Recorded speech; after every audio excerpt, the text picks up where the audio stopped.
নবায়নযোগ্য জ্বালানি খাতে দেশে কিছু ইতিবাচক অগ্রগতি দেখা গেলেও নতুন বিদ্যুৎ কেন্দ্র অনুমোদন এবং এলএনজি আমদানির ব্যয় বৃদ্ধির কারণে উদ্বেগ বাড়িয়েছে। বিজয় সরণির সামরিক জাদুঘরে তৃতীয় বাংলাদেশ জ্বালানি সম্মেলনে উঠে আসে এমন মন্তব্য। বক্তারা সেখানে বলেন, দেশের জ্বালানি খাতের উন্নয়ন, নীতি সংস্কার এবং সবুজ রূপান্তরকে এগিয়ে নিতে হবে, না হলে দীর্ঘমেয়াদী ক্ষতির কবলে পড়বে দেশের অর্থনীতি। উন্নত বিশ্ব যখন নবায়নযোগ্য জ্বালানির দিকে ঝুঁকছে, বাংলাদেশ হাঁটছে উল্টো পথে বলেও অভিযোগ করেন বক্তারা।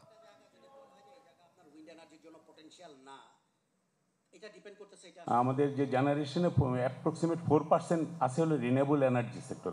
বাকিটা কি আমাদের ইম্পোর্টেড বেস ফসিল ফুয়েলের উপর কিন্তু আমরা মেইনলি ডিপেন্ডেন্ট। 2030 সালের মধ্যে আরও 3000 মেগাওয়াট ডিসকো মানে বাংলাদেশের রিনিউয়েবল এনার্জিতে যুক্ত করতে হবে।